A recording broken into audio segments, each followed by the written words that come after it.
And so, I'll bring you back to the human, half-orc, half-elf, high-elf and forest gnome, in a cavern system somewhere near to Rycroft town.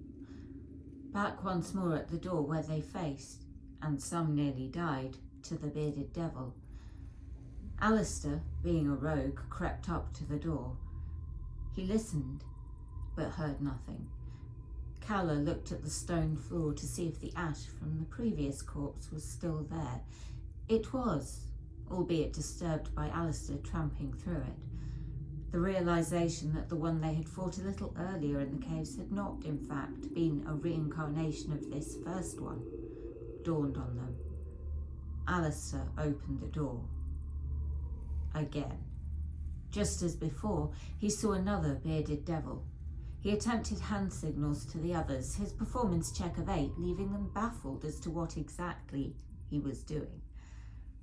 Then he went in to get a closer look. And it saw him as he was practically face to face with it. He managed to get a strike in, and then it was time for initiative. The battle was hard. Alistair and Gera ended up in close melee with it, both taking significant damage. Merrick did his best to fire arrows, many missing. Septima, now low on spell slots, used what she could, recalling that fire seemed to have no effect on it. Calla cast Shillelagh on her staff and moved in. As the group piled in on it, Gera was poisoned by a strike from the thorny beard, preventing him from being healed. Not a good situation. Especially as a second bearded devil came to join the fray.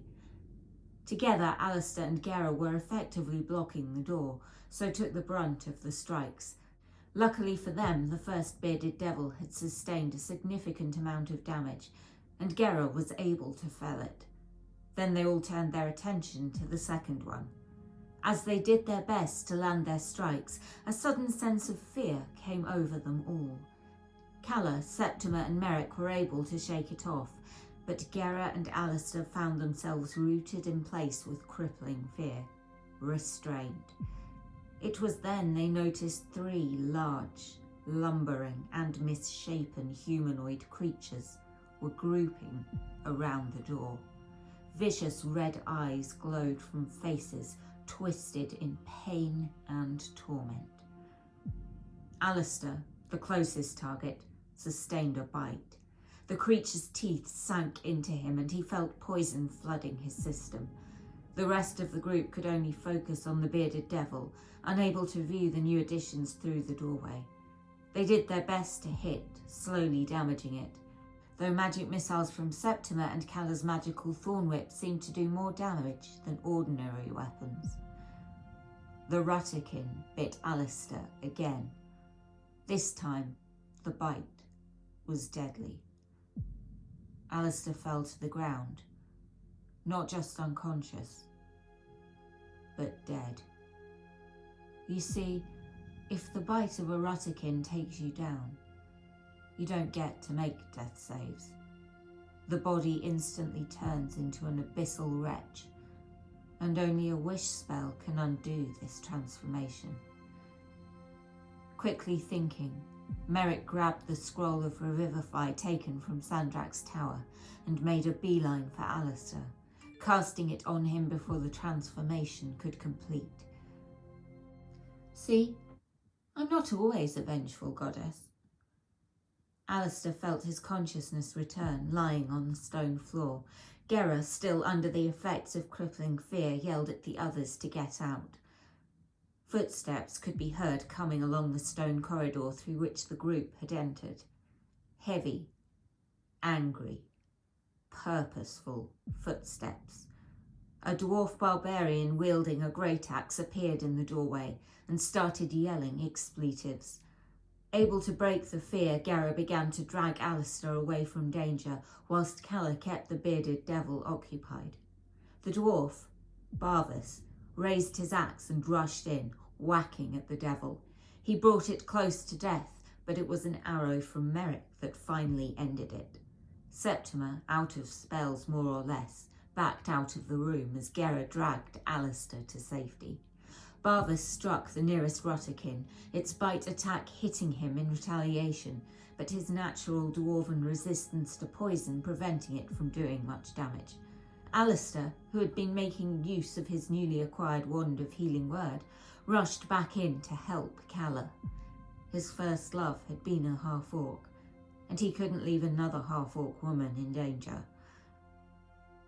Calla was absolutely fine, having sustained no damage whatsoever.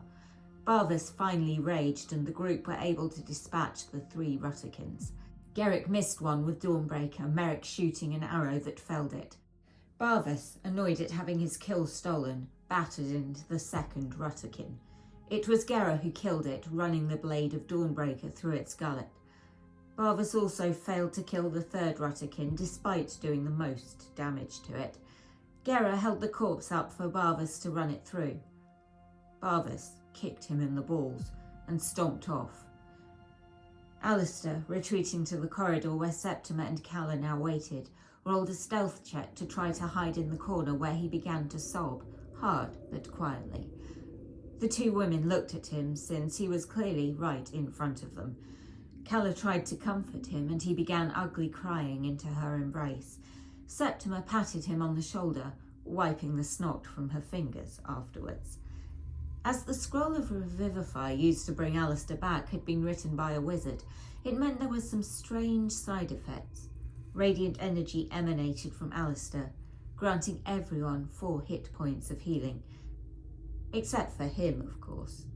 The battle now seemingly over, Merrick snuck, unseen by the others as a gloomstalker in the dark is invisible, to see what else could be lurking. He got the layout of the large chamber and heard some sounds from an identical square-shaped room on the other side of the raised platform he was on, but he couldn't see into it. Barvas raged, using his movement and his action to get to the room, and faced up to a 3rd and, hopefully final, bearded devil. The rest of the group began to make their way into the room, Barvas and Gera effectively blocking the door once more as they wailed on it. Calla, Merrick and Septima mostly hung back, unable to do much. The other 3 battered it to death. Finally, they were able to take a short rest. Alistair attempted to pacify the raging barbarian by showing him the copy of Wicked Wizards. Barvas, with a constitution save of 22, showed his appreciation of the magazine in full view of everyone. Calla painted some marigolds while Septima read more of her book. Nobody knew what Merrick was doing as he was still pretty much invisible. Feeling refreshed and getting ready to move on, Gera felt a humming vibration in Dawnbreaker. 2 grave bolts slammed into him, but a life drain missed. 2 Deathlock Wights appeared either side of him, intent on bringing him down. Gera yelled at the others to get out of the room whilst Barvas swung his axe. Barbarians never run away from a fight. Gera attacked with Dawnbreaker, noting strangely that his weapon seemed to do more damage than the other melee weapons of his friends. Whatever resistance these creatures had to non-magical damage clearly did not extend to Dawnbreaker. Merrick shot an arrow, and Alistair turned into a potted plant. Septima, unable to do much, just hung back. Calla thorn-whipped again, then went to pick up Alistair to keep him safe. Alistair spent his turn desperately trying to photosynthesize in the dark. Gradually, the group brought the first one down. The Deathlock Wights only attacking Gera and making no opportunity attacks on anyone else. They were laser-focused. One of them got a critical hit on Gera with life drain, but thanks to a roll of double 1s, he took only 6 points of necrotic damage and managed to save against any additional damage. I'm not bitter. Barvas finally got his kill, and the group watched as the essence of the 2 creatures was sucked into Dawnbreaker, causing it to become partially awakened, whatever that means. Barvas, satisfied that he had finally gotten a kill, bid a farewell to the group peppered with expletives and marched back off to try to find the 2 party members he had entered these caverns with in the first place. As for the others, we'll find out next time.